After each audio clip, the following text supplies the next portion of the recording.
Hello everyone, welcome to Study Hunt. मेरा नाम है अनम। आज हम बहुत ज्यादा इंपॉर्टेंट टॉपिक डिस्कस करने वाले हैं पॉलिटिकल साइंस का, that is challenges for nation building.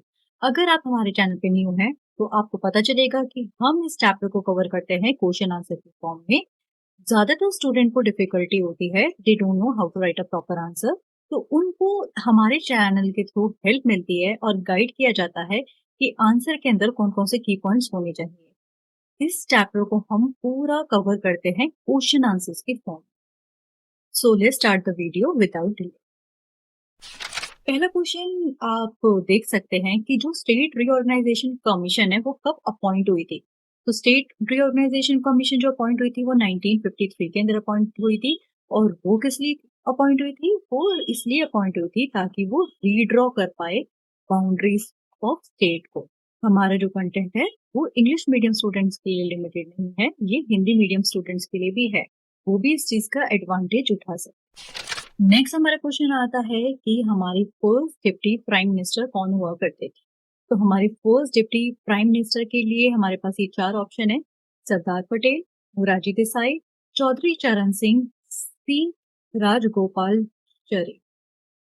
अब ऐसा क्वेश्चन अगर आपको आता है तो आप इसको कैसे डील कर सकते हैं, उसके बारे में आपको पहले पता होना चाहिए कि कौन थे हमारे जो फर्स्ट डिप्टी पीएम थे। वो सरदार वल्लभ भाई पटेल थे। सेकेंड, वो हमारे होम मिनिस्टर भी हुआ करते थे, फर्स्ट होम मिनिस्टर भी थे। डिप्टी प्राइम मिनिस्टर जो हैं, ये एक कॉन्स्टिट्यूशन मैंडेट पोजीशन नहीं है। इनका काम होता है कि प्राइम मिनिस्टर को एक हेल्प करना, और जब भी उनकी नीड हो तो उसमें बेटर तरीके से हेल्प करना। लेकिन ये पॉलिटिकली मैंडेट पोजीशन नहीं है। अगर आप एट प्रेजेंट देखें तो हमारे कोई भी डिप्टी पीएम नहीं है। 2004 के बाद से ये जो पोजीशन है ये वेकेंट है। तो आप ये वाली बात याद रखिए। तो सरदार वल्लभ भाई पटेल जो थे हमारे डिप्टी पीएम भी थे और वो हमारे फर्स्ट होम मिनिस्टर भी हुआ करते थे। नेक्स्ट क्वेश्चन हमारा आता है कि हमें चूज करने हैं स्टेट्स को जो कि नॉर्थ ईस्ट इंडिया के हैं। तो हमें चार ऑप्शंस इसके अंदर गिवन है। जो फर्स्ट ऑप्शन हमें इसके अंदर गिवन है वो ये है कि असम, मणिपुर, छत्तीसगढ़। दूसरा मणिपुर, त्रिपुरा, नागालैंड। तो छत्तीसगढ़ जो है वो नॉर्थ ईस्ट के स्टेट में नहीं आते। सेकेंड, मणिपुर, त्रिपुरा, नागालैंड। एक ये ऑप्शन हमें गिवन है।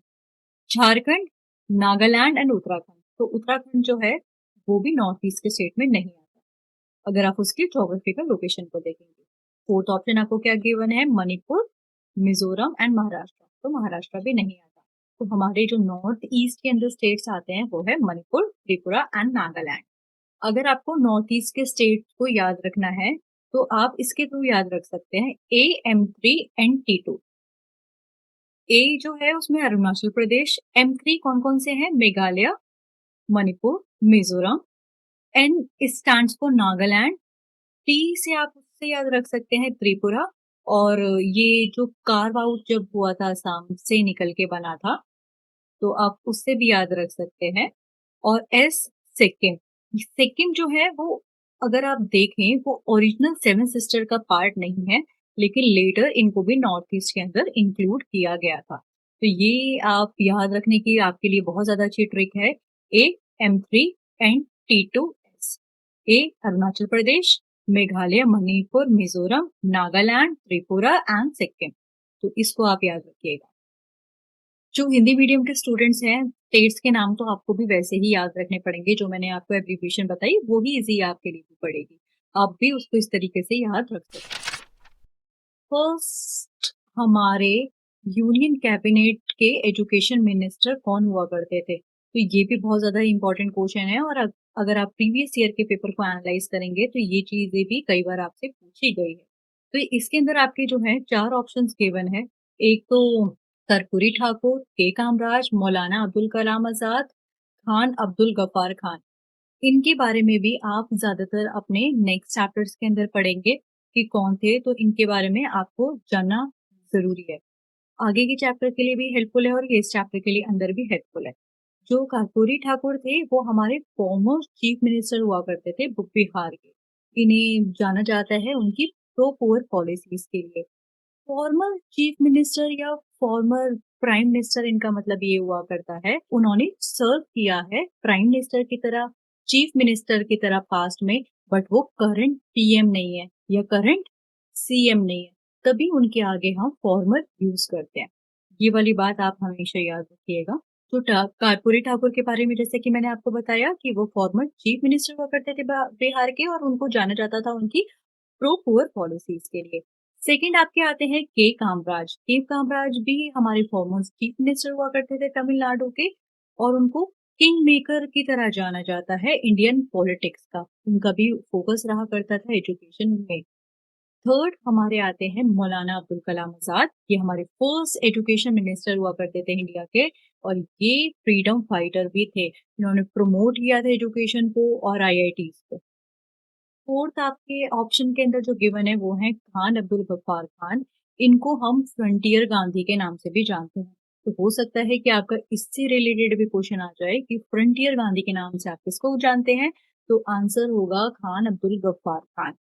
ये एक नॉन वॉयलेंट फाइटर थे, इसको हमेशा याद रखना, ठीक है। इनके बारे में ये थोड़ा थोड़ा ब्रीफ कर दिया, जब आप आगे के चैप्टर्स पढ़ेंगे आपको इनके बारे में थोड़ा और डिटेल में जानने के लिए मिलेगा।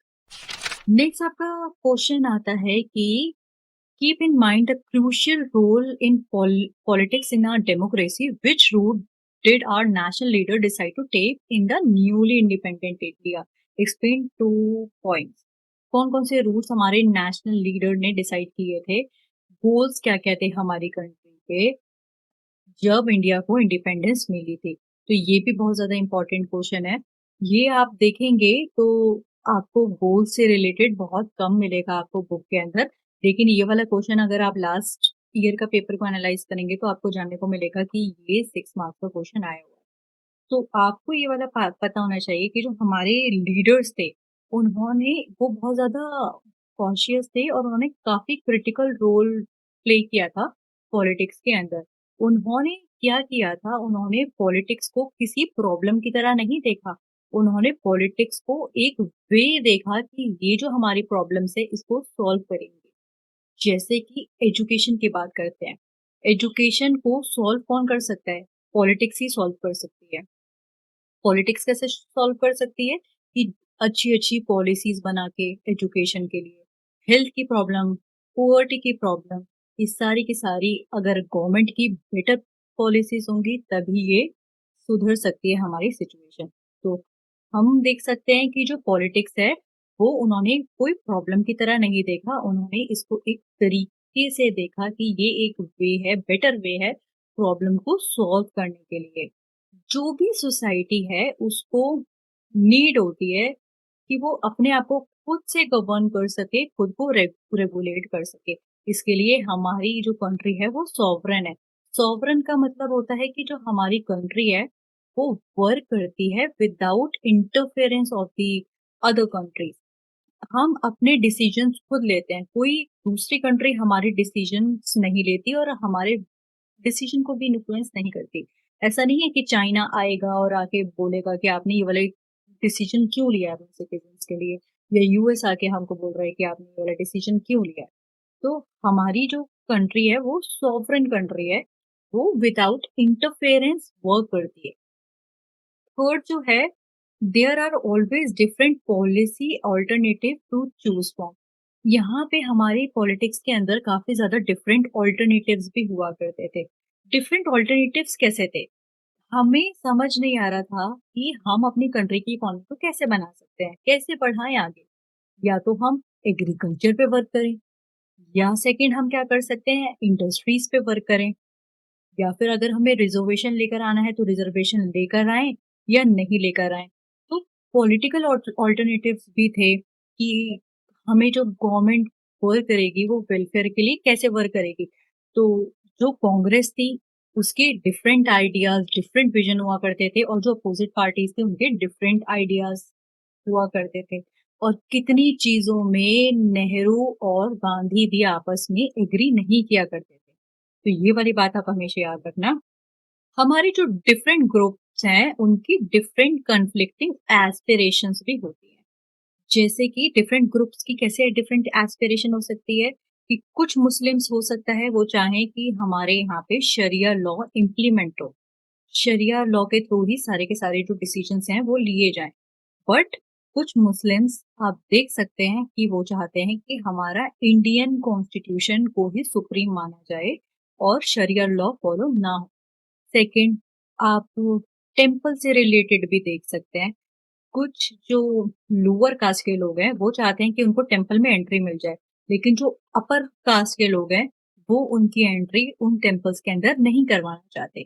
तो आप देख सकते हैं कि काफ़ी ज़्यादा डिफरेंट ग्रुप्स हो गए, उनकी कन्फ्लिक्टिंग एस्पिरेशंस हो गए, उनकी कन्फ्लिक्टिंग नीड्स। तो हम इसको कैसे ये रिज़ॉल्व कर सकते हैं? Like how do we resolve these kind of differences? इसको हम सारे के सारे डिफरेंसेस को जो रिज़ॉल्व कर सकते हैं, वो हम कर सकते हैं एक डेमोक्रेसी लाके, एक डेमोक्रेटिक पॉलिटिक्स लाके, क्योंकि इसमें क्या होगा कि ज़्यादातर लोगों की जिनकी डिफरेंट नीड, डिफरेंट एस्पिरेशन है, उन सब को रिप्रेजेंटेशन मिल जाएगी और जो गवर्नमेंट है वो उनके बिहाफ में काम करेगी। सबसे ज़्यादा जो इम्पोर्टेंट थिंग है world competition and the power are the most two visible things about the politics. The purpose of the political activities and it should be deciding and pursuing public interest. जो government है वो किसके favour में काम करेगी, वो लोगों के फेवर में काम करेगी, लोगों के इंटरेस्ट में काम करेगी, उनके हित में। और ये एक बहुत ज्यादा इम्पोर्टेंट है हमारे लीडर्स के लिए डिसाइड करना। जैसा कि आपने जाना और सीखा, जो हमारे पॉलिटिकल लीडर्स थे उन्होंने पॉलिटिक्स को एक वे देखा, ताकि politics it's a way of solving problem, और उन्होंने लोगों की हित में काम किया। The government that will work for the advantage of all the weaker section of the society. Next question आपका बहुत ज्यादा इंपॉर्टेंट क्वेश्चन आपका आता ही आता है एग्जाम के अंदर, कि कौन सी मेजर डिफिकल्टीज फेस करनी पड़ रही थी इंडिया को पार्टीशन के टाइम पे। जब इंडिया का पार्टीशन हो रहा था तो हमें 3 डिफिकल्टीज मेजरली फेस करनी पड़ रही थी। पहला तो ये डिफिकल्टीज कि इंडिया की कोई सिंगल बेल्ट नहीं हुआ करती थी। सिंगल बेल्ट का मतलब जैसे कि ये एक रीजन है, ठीक है? सपोज हमारा ये रीजन है। ऐसा नहीं था कि मुस्लिम सिर्फ इसी जगह में हो। मुस्लिम्स जो थे वो ऑल ओवर इंडिया हर जगह पे स्कैटर्ड थे। कि हम ऐसा नहीं कर सकते थे जैसे जिन्ना ने बोला था कि टू नेशन थ्योरी ले आते हैं कि India consist of two different civilisation. तो हम उसको नहीं लेकर आ सकते थे, that is Hindu and Muslim, क्योंकि मुस्लिम्स लोग इंडिया में हर जगह पे स्कैटर्ड थे। एक पर्टिकुलर एरिया ऐसा नहीं था जिसको हम बोल दें कि वो मुस्लिम मेजोरिटी में आता है और हम उसको पाकिस्तान डिक्लेयर कर दें, ठीक है? फिर हमने उसका क्या सॉल्यूशन निकाला था? हमने ये सॉल्यूशन निकाला था कि हमने जैसे कि सपोज ये इंडिया है, यहाँ पे इसको 2 अलग-अलग टेरिटरीज़ में डिवाइड कर दिया था। एक को बनाया था हमने वेस्ट पाकिस्तान, एक को बनाया था ईस्ट पाकिस्तान। ये जो ईस्ट पाकिस्तान है 1971 के अंदर बांग्लादेश बन जाता है। तो आप याद रखना कि एक सिंगल बेल्ट नहीं थी, कि ऐसा नहीं था कि एक सिंगल एरिया हो जिसको हम बोलें कि ये हम पाकिस्तान बना देते हैं। तो हमें 2 अलग-अलग रीजन्स को पाकिस्तान बनाना पड़ा था, वेस्ट पाकिस्तान और ईस्ट पाकिस्तान। इस चीज़ को हमेशा याद रखना। There was no single belt of Muslim, ये याद रखना कि एक सिंगल एरिया नहीं था, सिंगल बेल्ट नहीं थी। दूसरा क्या मेजर चैलेंज पड़ रहा था, वो ये था all the Muslim they don't like they did not want to be the part of Pakistan. हर कोई मुस्लिम भी पाकिस्तान का पार्ट नहीं बनना चाहता था। तो ये भी ज़्यादा सबसे बड़ी हमारी प्रॉब्लम पड़ रही थी।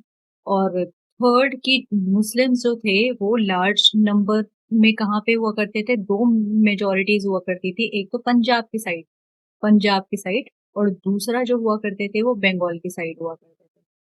बाद में वो बांग्लादेशी के नाम से जाने जाते हैं। फिर यहाँ पे जो हमारे लिए सबसे बड़ी डिफिकल्टी पड़ रही थी कि सपोज ये इंडिया है, यहाँ पे मुस्लिम्स जो हैं अगर वो रह गए तो मुस्लिम्स यहाँ पे रहने के बाद सफर करेंगे, और यहाँ पे जो जो हिंदूज रह गए वो हिंदू सफर करेंगे। तो माइनॉरिटी जो दोनों साइड की थी वो सफर करती।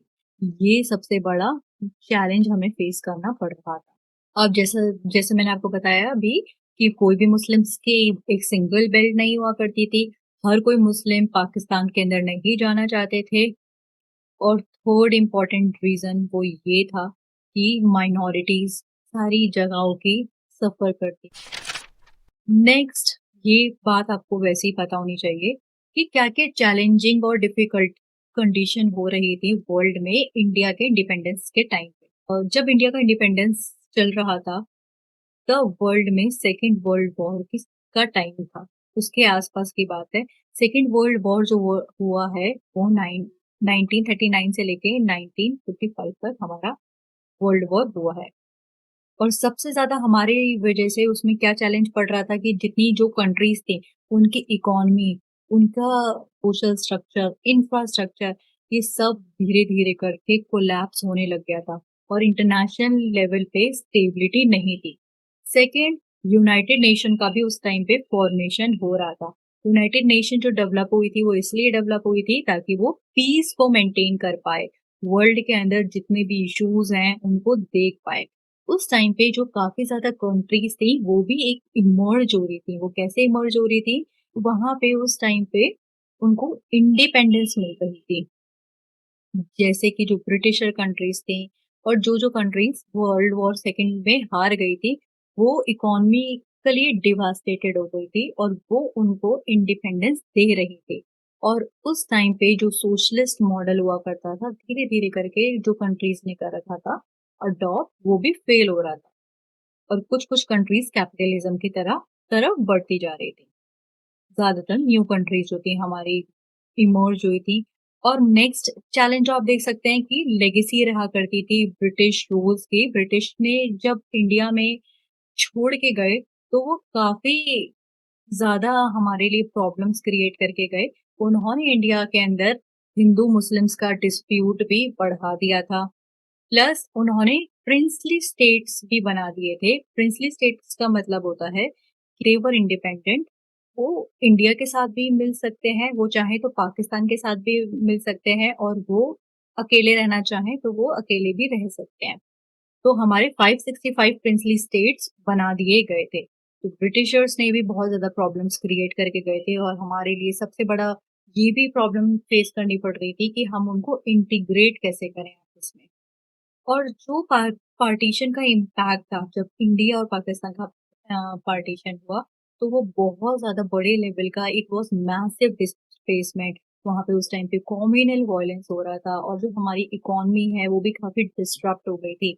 क्योंकि कितने मुस्लिम्स थे जो पाकिस्तान में मूव हुए थे, उनके घर, प्रॉपर्टी, रिसोर्सेज़ सारी की सारी चीज़ें इंडिया के अंदर ही रह गई थी। और कितने हिंदूज़ थे जो पाकिस्तान के अंदर थे, उनकी सारी की सारी चीज़ें, प्रॉपर्टी, रिसोर्सेज़, मनी, एवरीथिंग वो वहीं पे छोड़कर उनको आना पड़ा था। और हमारे लिए सबसे बड़ी क्या और डिफ़िकल्टी हो रही थी, वो नेशन बिल्डिंग की भी सबसे ज़्यादा बड़ी डिफ़िकल्टी हो रही थी। और उस टाइम पे हमारी कोल्ड वॉर की भी बिगनिंग होती है। जब इंडिया को इंडिपेंडेंस मिली थी उस टाइम पे 2 बड़ी पावर्स इमर्ज हुई थी, यूएस और यूएसएसआर। और ये काफ़ी ज़्यादा इम्पोर्टेंट रोल प्ले करती हैं इंटरनेशनल पॉलिसीज़ के पॉलिटिक्स में, फॉरेन रिलेशन को एस्टैब्लिश करने के लिए। तो ये वाली बात भी याद रखना कि आपको ये वाली की सारी कंडीशंस जो हैं वो पता होनी चाहिए। ये हम जनरल नॉलेज के बेसिस पे भी आंसर लिख सकते हैं। थोड़ा अगर हमें थोड़ी बहुत भी नॉलेज है, कि उस टाइम पे क्या चल रहा होगा, ये क्वेश्चन भी आपका 6 मार्क्स का एग्ज़ाम के अंदर आ जाता है। तो मेक श्योर कि आप इसको पॉइंट्स में लिखें। आप जितने आंसर्स को पॉइंट्स में लिखेंगे, उतने आपके मार्क्स के चांसेस बढ़ जाते हैं। नेक्स्ट आपका ये भी 6 मार्क्स के अंदर क्वेश्चन आता है कि describe any 3 major challenges that India face immediately after independence. जैसे ही इंडिया को इंडिपेंडेंस मिली थी, तो कौन-कौन से चैलेंजेस इंडिया ने फेस किए थे इमीडिएटली आफ्टर इंडिपेंडेंस। सबसे बड़ा जो चैलेंज इंडिया ने फेस किया था, shape the nation, great diversity. हमारी जो कंट्री है, वो डाइवर्स कंट्री है। डाइवर्स कंट्री का मतलब होता है कि हमारी कंट्री में अलग-अलग कम्युनिटीज़ के लोग रहते हैं। वो कैसे आपस में अलग हैं? They are different on the basis of language. तो लैंग्वेज के बेसिस पे अलग हैं, सबकी अलग-अलग भाषा हैं। दूसरा, they are different on the basis of culture. सबके अलग-अलग कल्चर्स हुआ करते हैं। हिंदुओं के अलग कल्चर है, मुस्लिम्स के अलग कल्चर्स हैं। हमारे सबके रिलीजन भी आपस में डिफरेंट है। फोर्थ, आप देख सकते हैं हमारे डिफरेंट ट्रेडिशन हैं, हम सब आपस में अलग हैं। वुमेन्स वुमेन्स भी हैं, उनकी डिफरेंट डिमांड्स हैं, शेड्यूल कास्ट भी हैं, उनकी डिफरेंट डिमांड्स हैं। तो उन सबको डाइवर्स नेशन को शेप करना हमारे लिए सबसे ज़्यादा डिफ़िकल्ट हो रहा था। जो डिफरेंट रिलीजन के लॉ है रूल्स हैं, वो भी अलग चाह रहे थे। जैसे कि मैंने आपको एक एग्ज़ाम्पल देके बताया कि कुछ मुस्लिम्स चाहते थे कि शरिया लॉ ही इम्प्लीमेंट हो, लेकिन कुछ मुस्लिम्स ये भी चाहते थे कि शरिया लॉ इम्प्लीमेंट ना हो। सेम विद हिंदू लॉज़ के साथ भी यही सारे के सारे इश्यूज़ आ रहे थे।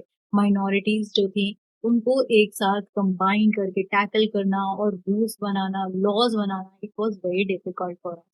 और सेकंड जो हमारा जो पार्टीशन हुआ ना, वो भी सबके लिए एक दिल दहलाने वाला इश्यू था, क्योंकि इससे हमारी जो फ्यूचर है उसको भी क्वेश्चन कर दिया गया।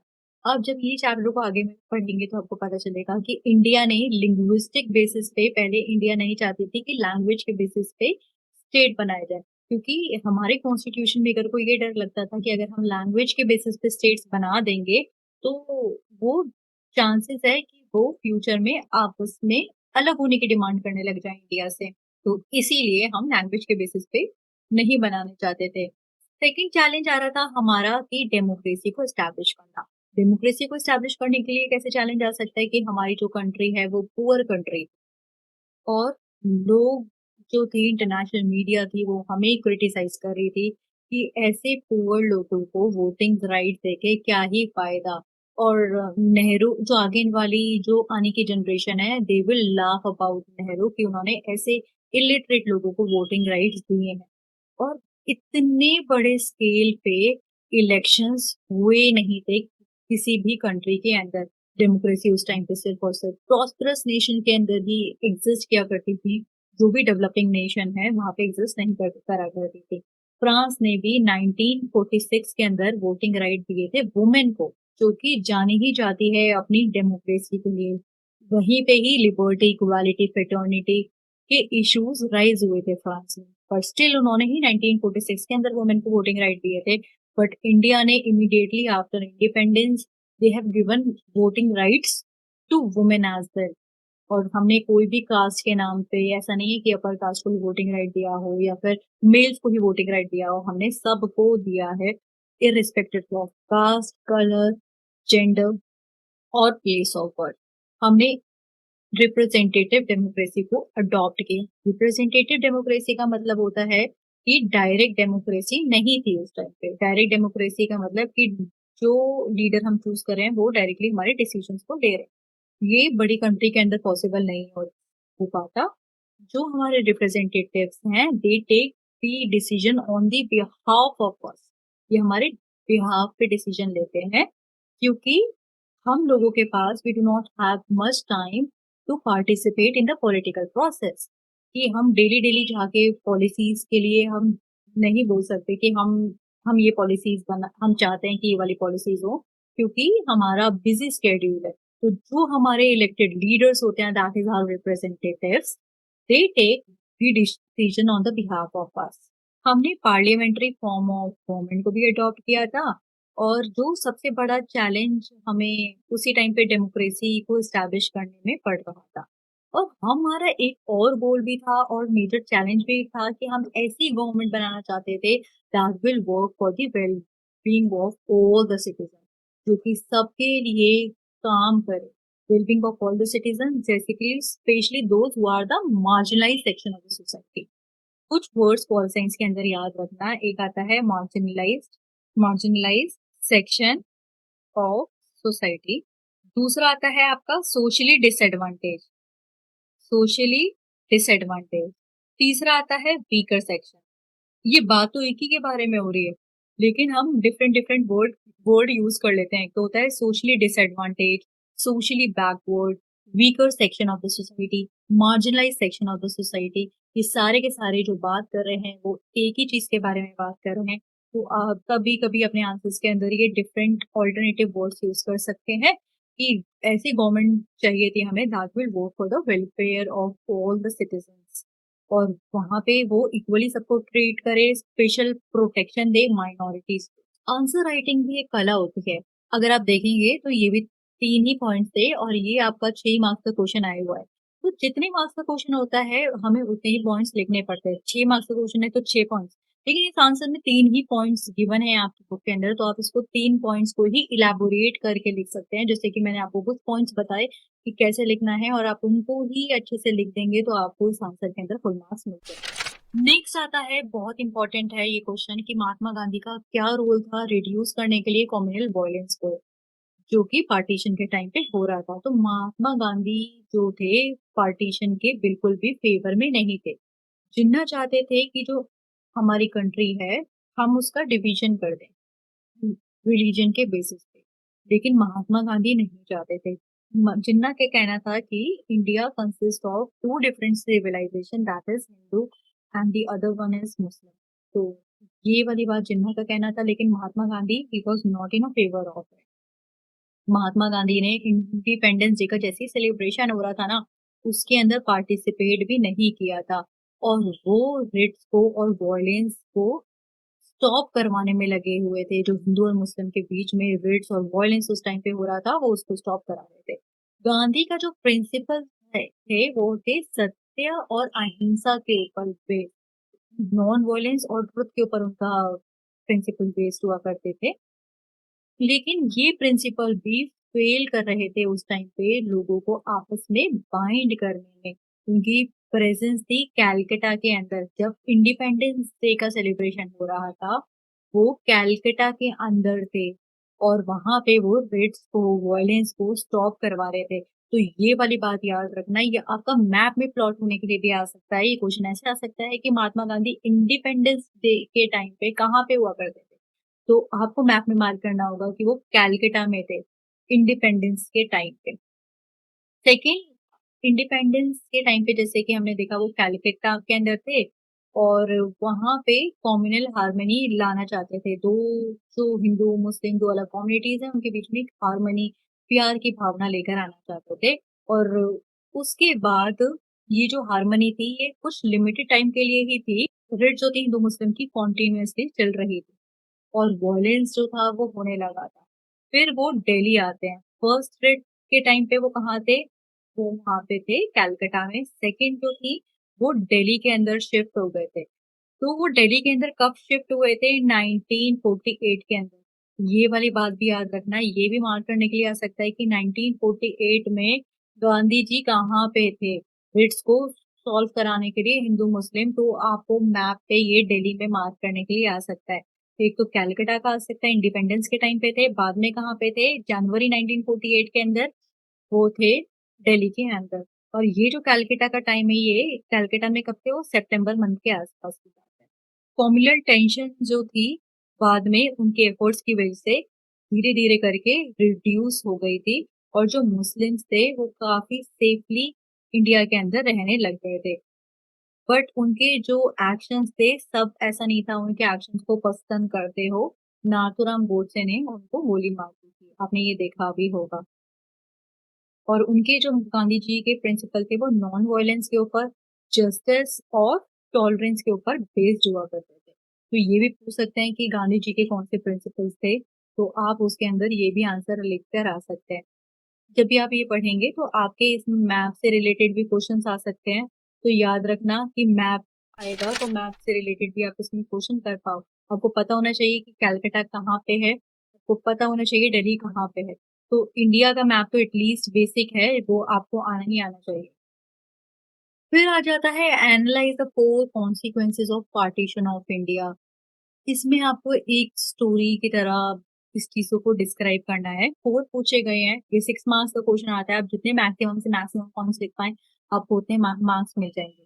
जो पार्टीशन था ना इंडिया का, वो 1947 के अंदर हुआ था। ये तो आपको सबको पता होगा। वो बहुत ज्यादा लार्जेस्ट पार्टीशन हुआ करता था हमारे इंडिया का। लार्जेस्ट का मतलब है कि इट इन्वॉल्व्स मोर पीपल, काफी ज्यादा लोग इसके अंदर इन्वॉल्व थे। वो अनप्लान था, ऐसा नहीं था कि हमने प्लानिंग करी हो कि आज पार्टीशन होगा। कितने लोगों को ये तक नहीं पता था कि आज वो है तो वो इंडिया के अंदर है। वो पाकिस्तान जाना चाहते थे, लेकिन उनको जैसे सुबह रात के टाइम पे पार्टीशन हुआ था मिडनाइट में, उनको बाद में पता चला कि वो इंडिया के अंदर ही रह गए। सेम, जो लोग पाकिस्तान के अंदर थे, इंडिया के अंदर आना चाहते थे, वो पाकिस्तान के अंदर ही रह गए। वो एक मोस्ट एब्रप्ट था। एब्रप्ट मतलब बहुत ज़्यादा सडन था, विदाउट वार्निंग हमें उसके बारे में पता चला। हमें एडजस्ट होने का उस टाइम पे टाइम नहीं मिला था और वो बहुत ज़्यादा ट्रेजिक हुआ करता था, क्योंकि वो ट्रेजिक इसलिए था क्योंकि उसके अंदर इमेंस सफरिंग थी, उसके अंदर काफ़ी ज़्यादा लॉस हुआ था और काफ़ी ज़्यादा सॉरो था। ये पार्टीशन के बारे में था। नेक्स्ट आता है, ये बहुत इम्पोर्टेंट है, ये आप वैसे भी याद रखना कि सिटीज़ लाइक लाहौर, अमृतसर, कोलकाता, ये आपकी कम्युनल ज़ोन्स बन गई थी। तो कौन-कौन सी 3 सिटीज़ थी जो आपकी कम्युनल ज़ोन्स थी? वो थी लाहौर, अमृतसर एंड कोलकाता। और 4th पूछा जाता है तो 4th नंबर पे जो थी आपकी दिल्ली थी। ये वाली बात हमेशा याद रखना, ये भी आपका प्लॉट करने के लिए आ सकता है, ठीक है? ये वाला क्वेश्चन आपका मैप पे प्लॉट करने के लिए आ सकता है कि कौन-कौन सी कम्युनल ज़ोन्स थे लाहौर, अमृतसर एंड कोलकाता, इसको याद रखना। पार्टीशन के टाइम पे there were killing, atrocities on the both side. बुरा व्यवहार भी हो रहा था कि वुमेन थी, उनके साथ रेप हो रहा था और उनको फोर्सफुली कन्वर्ट किया गया था। और ये सारा किसके नाम पे हो रहा था? ये सारा का सारा रिलीजन के नाम पे हो रहा था। जो लोग थे उनको फ़ोर्स किया जा रहा था कि वो अपना घर छोड़ दें और उनको उनके साथ बहुत ज़्यादा इमेंस सफ़रिंग हो रही थी। उन्हें बहुत, आपने अगर गदर मूवी देखी होगी, तो आप एक आइडिया लगा सकते हैं कि कैसे उस टाइम पे पार्टीशन हुआ था, गदर 1 स्पेशली। और जो माइनॉरिटीज़ थी, दोनों साइड की, वो रेफ्यूजीज़ कैंप के अंदर चली गई थी। रेफ्यूजीज़ कैंप के अंदर भी उनको ग्रेट लॉस भी सफ़र करना पड़ रहा था और वहाँ पे बहुत ज़्यादा वॉयलेंस था। जितने भी ज़्यादातर लोग थे, वो उनको मार दिया गया था। वुमेन्स को भी मार दिया गया था, उनके साथ रेप्स हुए थे और कुछ लोगों ने उनको फैमिली ऑनर के लिए ही अपने बच्चों को, बेटियों को मार दिया गया था क्योंकि उनके साथ रेप हो गया था। वुमेन का फोर्सफुली कन्वर्ट हो गया था और काफ़ी ज़्यादा लोग अपनी फैमिली से, अपने होम से सेपरेट हो गए थे। चिल्ड्रंस भी सेपरेट हो गए थे, ऑर्फन्स भी सेपरेट हो गए थे और जो भी फाइनेंशियल एसेट है, उनका भी बँटवारा हो गया था, जैसे कि table, chair, typewriters, paper clips, books, musical instrument of police bands और सारी की सारी चीज़ें डिवाइड हो गई थी। एम्प्लॉइज़ भी, गवर्नमेंट एम्प्लॉइज़ भी आपस में डिवाइड हो गए थे। और जो हमारी कंट्री थी, हमारी जो कंट्री थी, वो किसके बेसिस पे बनी थी? वो सेक्युलर आइडिया के ऊपर बेसिस पर हमारी कंट्री बनी थी। सेकुलर का मतलब होता है कि जो हमारी कंट्री है, उसका कोई भी ऑफ़िशियल रिलीजन नहीं होगा। ऐसा नहीं था कि वो एक रिलीजन को प्रमोट करेगी और एक ही रिलीजन के ऊपर चलेगी। ये होता है सेकुलरिज़्म। ये आपने अपनी 11th क्लास के अंदर भी पढ़ा होगा। बट पाकिस्तान थी, वो रिलीजन के बेसिस पे बनी थी। तो ये वाली बात भी याद रखना कि our country it was built on the principle of secularism, but Pakistan it was built on the basis of religion. Next question हमारा आता है, describe the process of reorganisation of state in free India. तो reorganisation state का कैसे हुआ करता था free India के अंदर, ये बहुत ज्यादा इंपॉर्टेंट क्वेश्चन है, ये आपके एग्जाम के अंदर आ सकता है। ये चैप्टर का एक तरीके से बेसिक क्वेश्चन है, तो इसको आप याद रखिएगा, ठीक है। नागपुर सेशन के अंदर कांग्रेस ने प्रॉमिस किया था कि जो वो स्टेट बनाएगी, स्टेट किसके बेसिस पे बनाए जाएंगे? वो लिंग्विस्टिक बेसिस के ऊपर बनाए जाएंगे 1920 के नागपुर सेशन में। बट बाद में हमारे कॉन्स्टिट्यूशन मेकर को लगा कि अगर हम लिंग्विस्टिक बेसिस पे स्टेट्स बना देंगे, तो वो फ्यूचर में जाके डिसइंटीग्रेट हो जाएंगे और वो सेपरेट नेशन की डिमांड करने लगेंगे। हमें पार्टीशन से आइडिया लग गया था कि जो स्टेट बना था, यानी कि मतलब हमारी जो कंट्री बनी थी, इंडिया की तो सेकुलर बनी थी लेकिन पाकिस्तान की रिलीजन के नाम पे बनी थी। अगर हम लिंग्विस्टिक बेसिस पे अगर स्टेट्स को बना देते, तो आगे चल के फ्यूचर में वो सेपरेशन की डिमांड करने लग जाते, इसलिए हमें लिंग्विस्टिक बेसिस पे स्टेट को नहीं बनाया स्टार्टिंग के अंदर। और गवर्नमेंट को जैसे ही इंडिपेंडेंस मिली, तो उसने इस आइडिया को पोस्टपोन कर दिया था। लेकिन कुछ लोग चाहते थे कि लैंग्वेज के बेसिस पे स्टेट बने। तो केस आता है हमारा तेलुगु से रिलेटेड। तेलुगु स्पीकिंग पीपल जो थे, उन्होंने काफी ज्यादा प्रोटेस्ट करी थी कि जो स्टेट्स बनाए जाएं वो किसके बेसिस पे बनाए जाएं, वो लिंग्विस्टिक बेसिस के पे बनाए जाएँ। आपको एक नाम सुना होगा, ओटिस सेरामोलू, उन्होंने 58 डेज़ का फास्ट भी रखा था, 19 अक्टूबर से लेके 15 दिसंबर तक 1952 में। और 58 डेज़ के फास्ट के बाद उनकी डेथ हो गई थी। फिर उसके बाद जो कांग्रेस ने स्टेट्स बना दिए थे, वो लिंग्विस्टिक बेसिस पे स्टेट्स को बना दिया गया था। ये वाली बात भी याद रखना। फर्स्ट जो डिमांड आई थी, वो कहाँ से आई थी? तेलुगु स्पीकिंग लोगों के प्रोटेस्ट से, जो कि आंध्रा में करा था उन्होंने। फिर उसके बाद गवर्नमेंट ने अनाउंस कर दिया था कि स्टेट बना देंगे हम, सेपरेट स्टेट। 92 के अंदर आंध्र प्रदेश बन गया था लिंग्विस्टिक बेसिस के ऊपर। 1950 के 53 के अंदर एक स्टेट रीऑर्गेनाइजेशन कमीशन को अपॉइंट किया गया। उससे बोला गया कि वो रिकमेंड करे कि लिंग्विस्टिक बेसिस पे स्टेट्स बनाने चाहिए या नहीं बनाने चाहिए।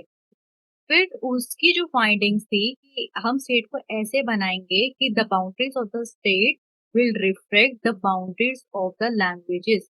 जो भी स्टेट की बाउंड्रीज हैं, वो रिफ्लेक्ट करेंगी boundaries of the languages. Okay, तो ये वाली बात याद रखना।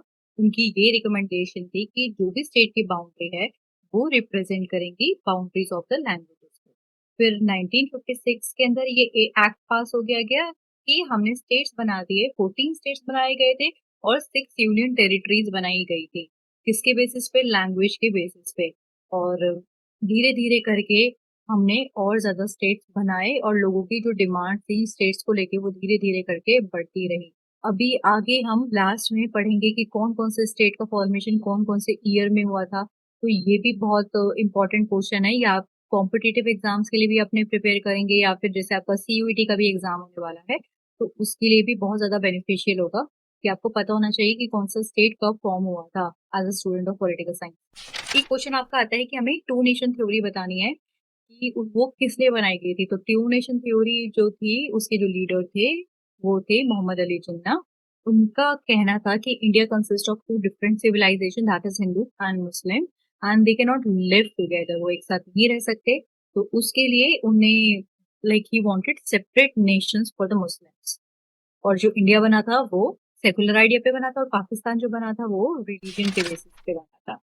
नेक्स्ट आता है कि रोल ऑफ सरदार वल्लभ भाई पटेल के बारे में एक बहुत ज्यादा इंपॉर्टेंट क्वेश्चन आता है, और ये आपको पता चलना चाहिए। जैसे कि हमने पहले वाले क्वेश्चन के अंदर जब हम एमसीक्यू पढ़ते थे, तो हमने सरदार वल्लभ भाई पटेल के बारे में जाना था कि वो फर्स्ट डिप्टी पीएम थे और उनको आयरन मैन ऑफ इंडिया के नाम से भी जाना जाता था। और उन्होंने बहुत ज्यादा इंपॉर्टेंट रोल प्ले किया था इंटीग्रेट करने के लिए प्रिंसली स्टेट को इंडिया के अंदर। तो सरदार वल्लभ भाई पटेल जो थे, उन्होंने काफी ज्यादा नेगोशिएट किया था और लोगों को एक साथ लेकर आने की कोशिश करी थी, प्रिंसली स्टेट को इंटीग्रेट करने का काम किया था। उस टाइम पे 565 हमारी प्रिंसली स्टेट हुआ करते थे। कुछ प्रिंसली स्टेट के जो किंग्स थे, प्रिंस थे, वो इंडिया का पार्ट बनना चाहते थे, बट पीपल इंडिया का पार्ट नहीं बनना चाहते थे। अब दूसरा केस पढ़ेंगे जहाँ पे लोग इंडिया का पार्ट बनना चाहते हैं, लेकिन वहाँ के किंग्स इंडिया का पार्ट नहीं बनना चाहते। तो आप देख सकते हैं कि सरदार वल्लभ भाई पटेल को सबसे ज्यादा जो चैलेंजेस फेस करने पड़े थे, वो अ, हैदराबाद के अंदर चैलेंजेस को फेस करना पड़ा था, जम्मू एंड कश्मीर के अंदर उनको चैलेंज फेस करना पड़ा था, और जूनागढ़ के अंदर उनको चैलेंज फेस करना किया पड़ा था। जूनागढ़ के अंदर उन्होंने काफी ज्यादा प्रेशराइज किया था, कंपेल किया था लोगों को, ताकि वो इंडिया को ज्वाइन कर पाए, इंडिया का यूनियन को ज्वाइन कर पाए। मणिपुर के लोग जो थे, वो इंडिया का पार्ट नहीं बनना चाहते थे, बट वहां के किंग इंडिया का पार्ट बनना चाहते थे। फिर लोग जो मणिपुर के थे, उनको ये लगता था कि ब्रिटिशर्स ने हम पे कभी रूल किया ही नहीं, ब्रिटिश से हमें इंडिपेंडेंस नहीं मिली क्योंकि हमें रूल किया ही नहीं गया था। इसलिए लोग जो थे मणिपुर के, वो इंडिया का पार्ट कभी भी नहीं बनना चाहते थे। लेकिन हमने मर्जर एग्रीमेंट के थ्रू मणिपुर को इंडिया का पार्ट बना लिया था। एम से मणिपुर, एम से मर्जर एग्रीमेंट, ये याद रखना है, ये 1 मार्क्स में आ सकता है, ये आंसर का की पॉइंट है। और जो वहाँ के महाराज थे, उनके साथ हमने साइन किया था मर्जर एग्रीमेंट। पहले तो हमने साइन किया था इंस्ट्रूमेंट ऑफ एक्सेशन, और लेटर मर्जर एग्रीमेंट से उसको पार्ट बना दिया था। सरदार वल्लभ भाई पटेल जो थे, वो बहुत ज्यादा इम्पोर्टेंट माने जाते हैं, क्योंकि वो उन्होंने काफी ज्यादा टफ मेजर्स लिए गए थे जम्मू एंड कश्मीर को यूनाइट करने के लिए। वो एक नेशनलिस्ट लीडर की तरह भी इमर्ज हुए थे। वो नेशनलिस्ट इसलिए भी थे क्योंकि उनका जो लव था, वो अपनी कंट्री के लिए काफी ज्यादा था, प्यार था, और वो बिलीव करते थे यूनिटी पे और इंडिया की इंडिपेंडेंस पे। और वो कैटलिस्ट लीडर भी इसलिए थे क्योंकि वो चेंज लाना चाहते थे। अब कैसे चेंज लाना चाहते थे? वो अपने पॉजिटिव एक्शंस के थ्रू चेंज लाना चाहते थे। ऐसा नहीं था, वो उनका एक्टिव पार्टिसिपेशन ही रहा करता था चीज़ों में, ऐसा नहीं था कि वो पैसिवली सारी चीज़ों को ऑब्ज़र्व करते हैं। और वो काफ़ी ज़्यादा रियलिस्ट लीडर भी थे, क्योंकि वो जो बिलीव करते थे, वो प्रैक्टिकल रियलिटीज़ में बिलीव करते थे सिचुएशन की, और जो उनके ज़्यादातर जो डिसीजंस थे, वो काफ़ी ज़्यादा फ़ीज़िबल डिसीजंस वो लिया करते थे। तो ये वाली बात भी याद रखना है, इससे रिलेटेड अगर क्वेश्चन आता है तो। इसके अंदर जब आप इस वाले आंसर को अटेम्प्ट करेंगे, तो आपको सारी की सारी चीज़ें लिखनी होंगी। आप आगे चल के जो पढ़ेंगे, मणिपुर का केस पढ़ेंगे, हैदराबाद का केस पढ़ेंगे, जम्मू एंड कश्मीर का तो आगे पढ़ेंगे लास्ट वाले चैप्टर्स में। आप इसको थोड़ा अपने पास से बना के थोड़ा लिख सकते हैं, बाकी आंसर से मिला-मिला के कि कैसे-कैसे लिखना है आंसर। ये आपका पहले वाले क्वेश्चन, और इसमें सारी की सारी चीज़ें कुछ-कुछ लिंक्ड है। हमें बतानी है डिफिकल्टीज़ जो कि फेस करी थी इंडिया ने मर्ज करने के लिए सारे के सारे प्रिंसली स्टेट को इंडिया यूनियन के अंदर। डिफिकल्टी फेस करनी पड़ रही थी इंडिया को मर्ज करने के लिए प्रिंसली स्टेट में, जो कि जैसे कि मैंने आपको बताया कि 565 प्रिंसली स्टेट थे, और वो इंडिपेंडेंट हो गए थे। जैसे ही ब्रिटिशर्स ने इंडिया को इंडिपेंडेंस दी, तो ब्रिटिशर्स ने बोला कि उनके पास जो प्रिंसली स्टेट है, राइट है, क्या वो इंडिया के पास भी ज्वाइन कर सकते हैं, वो पाकिस्तान के साथ भी ज्वाइन कर सकते हैं, वो इंडिपेंडेंट भी रह सकते हैं। तो उनके पास जॉइंट चॉइस थी, जो त्रावणकोर, हैदराबाद के स्टेट्स के जो रूलर थे, वो इंडिया का पार्ट नहीं बनना चाहते थे, और कुछ-कुछ स्टेट्स वहाँ के जो लोग हैं, सिटिज़न्स, वो इंडिया का पार्ट बनना चाहते थे। गवर्नमेंट ने काफ़ी ज़्यादा फ्लेक्सिबल अप्रोच का यूज़ किया, और कुछ स्टेट्स को हमने स्पेशल ऑटोनॉमी भी प्रोवाइड करी है, और हमने इंटीग्रेट किया है सारे के सारे प्रिंसली स्टेट को एक साथ इकट्ठा लेकर आए, और वो था बहुत ज़्यादा बड़ा चैलेंज उस टाइम। अब आता है आपका हैदराबाद से रिलेटेड क्वेश्चन। ये भी बहुत ज़्यादा इम्पोर्टेंट है कि हमें बताना है कि एक्सेशन ऑफ हैदराबाद के लिए हमने हैदराबाद को अपना पार्ट कैसे बनाया था। हैदराबाद के अंदर उस टाइम पे निज़ाम का रूल हुआ करता था। निज़ाम जो थे वहाँ पे, जैसे इंडिया को इंडिपेंडेंस मिल गई, तो निज़ाम जो थे वहाँ का इंडिया का पार्ट नहीं बनना चाहते थे। हमने उनके साथ स्टैंड स्टिल एग्रीमेंट साइन किया। ये 2 एग्रीमेंट के नाम आप प्लीज़ ज़रूर याद रखना। एक हमने स्टैंड स्टिल एग्रीमेंट साइन किया। स्टैंड स्टिल का मतलब था कि 1 साल का टाइम है आपके पास, आप इंडिया का पार्ट बनना चाहते हैं तो आप हमें बता दो। वहाँ के जो निज़ाम थे, इंडिया का पार्ट नहीं बनना चाहते थे, लेकिन लोग वहाँ पे इंडिया का पार्ट बनना चाहते थे। लोगों ने निज़ाम के रूल के अगेंस्ट में प्रोटेस्ट करनी स्टार्ट कर दी, और जो कम्युनिस्ट थी वहाँ पे, और हैदराबाद में कांग्रेस भी थी। कांग्रेस जो थी, ऐसा नहीं था कि एक ही जगह पे हो, ऑल ओवर इंडिया पूरा वाइड स्प्रेड थी। उसने सबने मिलके प्रोटेस्ट किया निज़ाम के अगेंस्ट में। लोगों ने भी प्रोटेस्ट किया, और हैदराबाद में जो कांग्रेस प्रेज़ेंट थी उसने भी प्रोटेस्ट किया। फिर निज़ाम ने क्या किया, अपनी जो फोर्सेस थे रज़ाकार, उसको भेज दिया गया, और जो लोग प्रोटेस्ट कर रहे थे उनका मर्डर कर दिया गया। मर्डर किया, उनको लूटा, वुमेन्स के साथ रेप किया, और जो ज़्यादातर नॉन मुस्लिम्स थे, उनके साथ सबसे ज़्यादा बुरा व्यवहार किया। सेंट्रल गवर्नमेंट ने ऑर्डर कर दिया, उस टाइम पे कांग्रेस की गवर्नमेंट थी, उसने ऑर्डर कर दिया कि आर्मी जो है वो कंट्रोल करेगी सिचुएशन को, और 1948 के अंदर हमने ऑपरेशन पोलो के तहत हैदराबाद को अपना पार्ट बनाया। तो ये जब भी आपका कोई भी क्वेश्चन आता है हैदराबाद से रिलेटेड, तो स्टैंड स्टिल एग्रीमेंट और ऑपरेशन पोलो, ये याद रखना। ये दोनों आंसर के अंदर आपके पॉइंट्स होने चाहिए। इससे रिलेटेड आपका कोई भी क्वेश्चन आता है, ठीक है? तो उसमें यहाँ पे जो केस था, अगर आपने जाना हो, तो इंडिया का जो पार्ट थे, वहाँ के लोग बनना चाहते थे, लेकिन निज़ाम इंडिया का पार्ट नहीं बनना चाहते थे। लेकिन अगर आप जो मणिपुर का केस पढ़ेंगे, वहाँ पे मणिपुर के लोग इंडिया का पार्ट नहीं बनना चाहते थे, लेकिन वहाँ के जो किंग थे, वो इंडिया का पार्ट बनना चाहते थे। अब मणिपुर का केस पढ़ते हैं। जो हमारे बहुत चंद्र सिंह थे, उन्होंने इंस्ट्रूमेंट ऑफ एक्सेशन साइन किया था इंडिया के साथ। इंस्ट्रूमेंट ऑफ एक्सेशन का साइन करने का मतलब ये होता है कि किसी ने इंस्ट्रूमेंट ऑफ एक्सेशन साइन कर लिया, तो वो लीगली इंडिया का पार्ट बन गया। ठीक है, तो बहुचंद्र सिंह ने इंस्ट्रूमेंट ऑफ एक्सेशन साइन कर लिया था, और वो इंडिया का पार्ट बन गया था मणिपुर। लेकिन लोगों ने बोला कि हम नहीं बनेंगे इंडिया का पार्ट।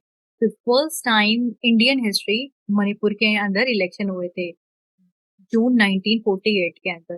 तो आपका कॉम्पिटिटिव एग्जाम के अंदर भी ये क्वेश्चन आ सकता है कि कौन से ईयर के अंदर मणिपुर में इलेक्शन हुए थे। तो मणिपुर के इलेक्शन जो हुए थे वो 1948 के अंदर हुए थे, और वहाँ पे कॉन्स्टिट्यूशनल मोनार्की आ गई थी।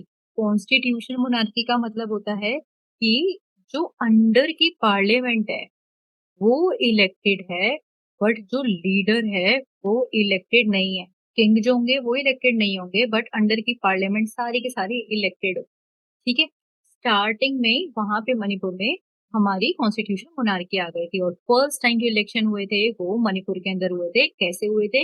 यूनिवर्सल एडल्ट फ्रेंचाइज, वुमेन को भी वोटिंग राइट दिए गए थे, irrespective of caste, gender, region, support. फिर हमने मणिपुर को अपना पार्ट जो बनाया है वो मर्जर एग्रीमेंट के तहत बनाया, सितंबर 1949 में हुआ था। आप इसको कैसे याद रख सकते हैं? M is for Manipur and M is for merger.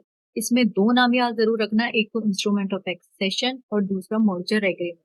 जब भी अगर आपके आंसर के अंदर ये दो पॉइंट्स होंगे तो आपको पॉइंट मिल जाएंगे। और बौद्ध चंद्र सिंह का नाम भी लिखना जरूर। और जब आप अपने आंसर्स को लिखेंगे तो इन तीन चीजों को हाईलाइट कर देना, उसी के बेसिस पे ही आपको नंबर मिल जाएंगे। ठीक है। तो आपके क्वेश्चन में जब भी आप अपना आंसर को अटेम्प्ट करेंगे तो कोई सा किसी भी चीज के ऊपर लॉन्ग क्वेश्चन आ सकता है, या तो आपसे वो हैदराबाद का चीज पूछ सकते हैं या मणिपुर का। अब स्टेट के बारे में मैं आपको कुछ बता देती हूँ कि स्टेट कौन सी स्टेट कब फॉर्म होते हैं। ये टॉपिक को थोड़ा ध्यान से समझना, जब आप बुक के थ्रू पढ़ोगे तो वो आपको थोड़ा कॉम्प्लिकेटेड हो जाएगा। सपोज ये आपका है नॉर्थ ईस्ट। ये नॉर्थ ईस्ट है। पहले पूरे नॉर्थ ईस्ट को हम असम कहा करते थे। ओके। और ये जो ऊपर वाला पोर्शन है ये कहा जाता था Nipah, north east frontier agency. और यहाँ पे आपका था त्रिपुरा, और इधर था आपका मणिपुर। मणिपुर, ये था आपका त्रिपुरा। ठीक है। ये पूरा नॉर्थ ईस्ट की बात है। यहाँ पे आपके थे नागा ट्राइब। अब होता क्या है, ये 1960s की बात है। 1962 के अंदर हमारा इंडिया और चाइना का वॉर होता है। ये सबको पता होगा कि हमारा इंडिया और चाइना का जो वॉर हुआ था वो 1962 के अंदर हुआ था। जैसे ही 1962 के अंदर वॉर होता है तो 1963 के अंदर फर्स्ट हमारा एक स्टेट की फॉर्मेशन हो जाती है। उसके नेक्स्ट ईयर ही नागालैंड। याद रखना कि जो नागालैंड फॉर्म हुआ था वो नेक्स्ट ईयर ही हुआ था, immediately after Indo China war. ठीक है। ये सबको याद रहेगा। फिर उस टाइम पे हमारी ये जो मणिपुर और त्रिपुरा यूनियन टेरिटरीज हुआ करती थे, ये दोनों हमारी यूनियन टेरिटरीज हुआ करती थी। फिर 1972 की बात करते हैं। 1972 के अंदर एक मेघालय फॉर्म होता है, याद रखना। 1972 के अंदर एक क्वेश्चन आपका पेपर में आता है कि कौन सा स्टेट फॉर्म होता है after carved out from Assam. Carved out मतलब काट कर कौन सा स्टेट बनाया गया था, तो आप लिख देना मेघालय। ठीक है। इसको आप कैसे याद रख सकते हैं 1972 के अंदर कि आपका ये स्टेट बना था, नागालैंड भी आपका स्टेट बना था, और जो हमारे यूनियन टेरिटरीज थी जो कि मैंने आपको बताया था मणिपुर और त्रिपुरा, ये तो पहले यूनियन टेरिटरीज हुआ था, इनको स्टेटहुड मिल गया था। आप इसको कैसे याद रख सकते हैं? MMT के तहत याद रख सकते हैं, मेघालय, मणिपुर और त्रिपुरा। ये एग्जिस्ट पहले ही करती थी लेकिन ये यूनियन टेरिटरीज थी, बाद में हमने इनको स्टेट बना दिया था। फिर आता है 1987। 1987 में कौन कौन से स्टेट्स बने थे, तो आप इसको गम के थ्रू याद रख सकते हैं। गम, गम के थ्रू कैसे याद रख सकते हैं कि जी, जी से गोवा। जो NEFA नीफा वाला एरिया था ना, इसको हमने अरुणाचल प्रदेश बना दिया। अरुणाचल प्रदेश। और जो थर्ड था मिजोरम, ये बन गया था। आई होप इतना सबको याद रहेगा। मैं आपको एक बार दोबारा से एक्सप्लेन कर देती हूँ। ये जो था हमारे रीजन, ये वाला जो रीजन था ये हमारा पूरा नॉर्थ ईस्ट को हम असम बोला करते थे। टॉप में इसके रीजन हुआ करता था उसको हम नेपा कहते थे, और उस टाइम पे दो यूनियन टेरिटरीज थी, एक थी मणिपुर और एक त्रिपुरा। ये दो यूनियन टेरिटरीज हुआ करती थी। फिर 1962 के वॉर पे आ जाते हैं। 1962 के वॉर के जब हमारा इंडिया चाइना के साथ वॉर हुआ था, इमीडिएटली उसके 1 ईयर बाद हमारा नागालैंड फॉर्म हो जाता है 1963 के अंदर। नागालैंड फॉर्म हो गया, फिर अब इंडिया चाइना का वॉर आपने 1962 याद रखा था, उसके 10 साल बाद 1972 के अंदर मेघालय फॉर्म होता है। कैसे फॉर्म होता है? It formed after the carved out from Assam. ये 1 मार्क्स का क्वेश्चन भी आ सकता है। फिर मणिपुर जो हमारा ऑलरेडी प्रेजेंट था, त्रिपुरा यूनियन टेरिटरी प्रेजेंट थी, हमने इन दोनों को स्टेटहुड दे दिया था। ये तो ऑलरेडी स्टेट बना दिया था, इन दोनों को हमने यूनियन टेरिटरी से स्टेटहुड दे दिया था। इसको हम कैसे याद रख सकते हैं? एमएमटी के तहत याद रख सकते हैं। फिर उसकी 1987 की बात है। 1987 में गम के तहत हम इसको याद रख सकते हैं, पूरा 15 साल। पहले तो 10 साल, फिर 15 साल। गम, जी से गोवा, नीफा का एरिया जो था हमने अरुणाचल प्रदेश बना दिया, और एम से मिजोरम बन गया था। आई होप इतना सबको क्लियर है और ये समझ आया होगा। अगर आप इसको टॉपिक को थोड़ा-सा लॉजिक से समझेंगे और थोड़ा याद रखने की कोशिश करेंगे तो आपको भी याद रहेगा। क्योंकि आप बुक के थ्रू पढ़ेंगे इसको, इस टाइप से मैप की तरह नहीं समझेंगे तो आपके लिए भी इसको समझना बहुत ज़्यादा डिफ़िकल्ट हो जाएगा। फिर और हम आगे चल के और भी स्टेट फॉर्मेशन का पढ़ते हैं। ये लास्ट टॉपिक है हमारा इस चैप्टर का। 2000 के अंदर भी कुछ स्टेट फॉर्म हुए थे। 2000 के अंदर हमारे 3 स्टेट फॉर्म हुए थे। एक तो झारखंड, एक छत्तीसगढ़, एक उत्तराखंड। ये भी किसके बेसिस पे फॉर्म हुए थे? ये भी बेसिस पे फॉर्म हुए थे, लैंग्वेज के बेसिस के ऊपर। छत्तीसगढ़ जो फॉर्म हुआ था वो एमपी से फॉर्म हुआ था, झारखंड बिहार से फॉर्म हुआ था, और उत्तराखंड यूपी से फॉर्म हुआ था। अभी भी यूपी के अंदर डिमांड आ रही है कि हमें हरित प्रदेश बना के दो। तो अलग-अलग स्टेट में अलग-अलग डिमांड्स अभी भी आती रहती है सेपरेट नेशन के लिए। तो ये थोड़ा इंटीग्रेट करना, लोगों को यूनाइट करना हम लोगों के लिए बहुत ज़्यादा डिफ़िकल्ट हो जाता है। आई होप आपको इस वीडियो के थ्रू कुछ नई चीज़ें सीखने को मिली होंगी। अगर आप अपनी बुक देखेंगे तो उसमें हमने ये सारे के सारे टॉपिक्स डिस्कस कर लिए हैं, बुक से रिलेटेड। आपके सारे टॉपिक कवर हो गए हैं क्वेश्चन आंसर के फॉर्म में। आई होप आपको मज़ा आया होगा। Thanks for your time and patience. Take care everyone.